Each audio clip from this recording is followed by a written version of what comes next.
Hello, everybody. What's up? This is Gina Ifoe, the one and only African superstar, and I'm here to bring you another thought-provoking message. Big shout-outs to all of the supporters of this platform. Big shout-outs to all of you that contribute to my 5-1 Ghanaian Migration Fund.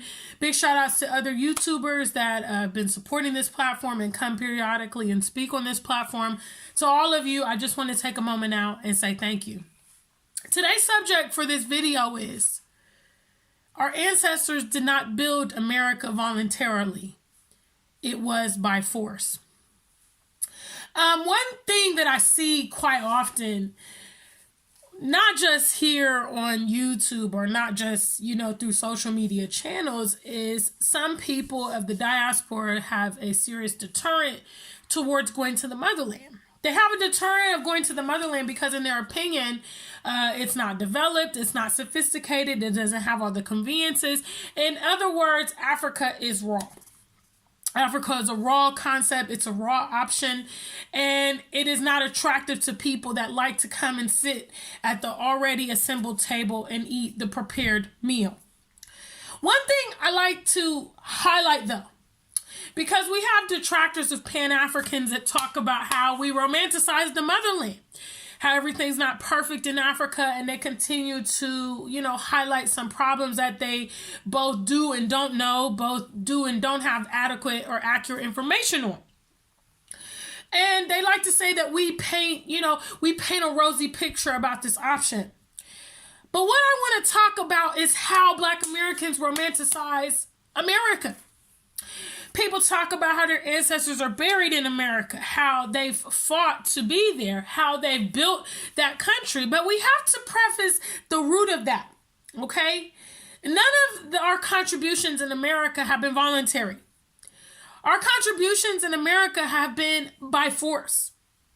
So if we could go back and actually ask those people that were doing the backbreaking work, that were taking the abuse, that had been ripped from their families and their homelands, that were being repetitively beat and raped, their families being destroyed, their culture being stripped from them being promoted not to speak their language or fraternize.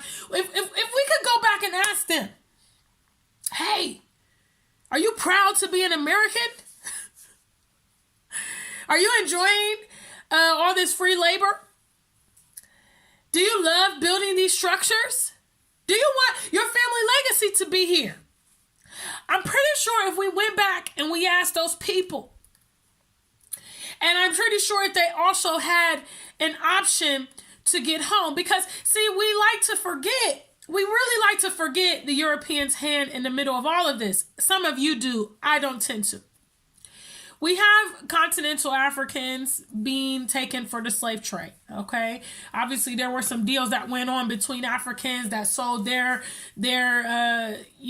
of their brothers into slavery, but by large part, they were taken by the Europeans, okay? They were kidnapped, they were stolen, whatever you want to describe it as, okay? Once they were taken, where did they go? They went to these massive slave castles. Okay, the slave castles were not owned and operated by Africans. They were owned and operated by Europeans. Okay, then once they went to these slave castles, from the slave castles, they got transported onto boats. Once again, European-owned boats.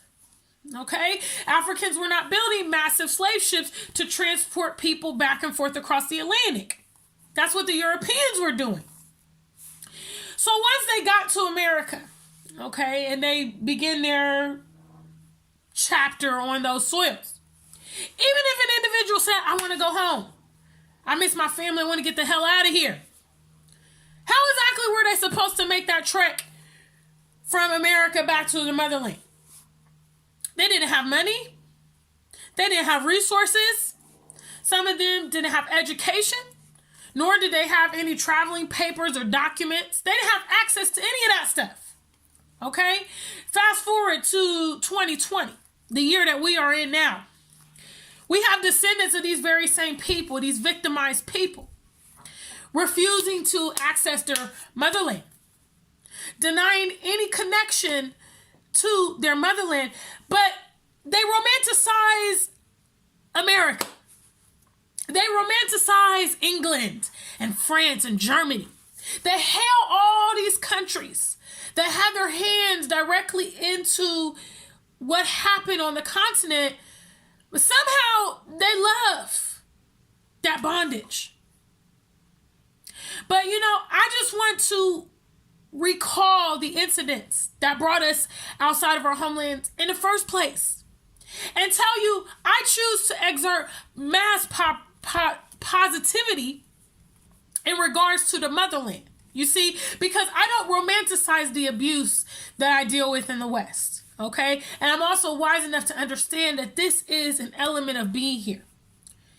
It will always remain to be an element, and it always has been an element. And I'm way more drawn to explore my motherland than continually put up with what we deal with here. I want to send a strong message to you, Black Americans that romanticize America. When you talk about the contributions of various Black Americans to American society, make sure you remember that they did not do it voluntarily. They did it by force. If I'm honest, a lot of even the jobs and the realities that we have right now in the West are by force. Do you think everybody wants to be a nurse? No. Do you think everybody wants to work in healthcare? Hell no. But the reality is they corral us into fields that other people don't want. The jobs that are really lucrative and really special and come with all the bells and whistles are the jobs that we struggle to get access to. Regardless of education, regardless of years on the job, regardless of position. Do you understand? So let's keep it 100, guys. Let's be honest, guys. Okay? being raised in America or being forced to be there, it's not rosy.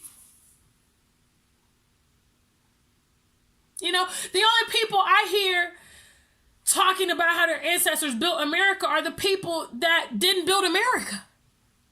The people that are too lazy to do anything. And the people that given an opportunity to build, like in Africa, for instance, aren't even interested. They rather sit in their little corner, their little cubicle. They rather receive their little benefits. Walk the yellow brick road. Don't cause too much trouble. Wear your hair in an appropriate style. Don't ask too many questions. By God, by all means, don't be pro-Black or talk about Pan-African things, because those things are like, a cardinal sin. I just want to remind you guys, hey, before you criticize the Pan-African for seeing the promise, the potential, and the opportunity in the motherland, make sure you check yourself on if you're romanticizing our ancestors' past in America. Some of you guys have these stories about Black people being Native Americans, being Hebrew Israelites, being aliens from the moon. You rather be everything else except who you are. And it's a shame, because even denying who you are will not save you. You're just one gunshot away from being a victim of police brutality. You're just one, piece of meat away from contracting some kind of illness, from chemically modified food. You're just one step away from getting a life sentence in the prison when you may have not committed a crime or you did something, minor.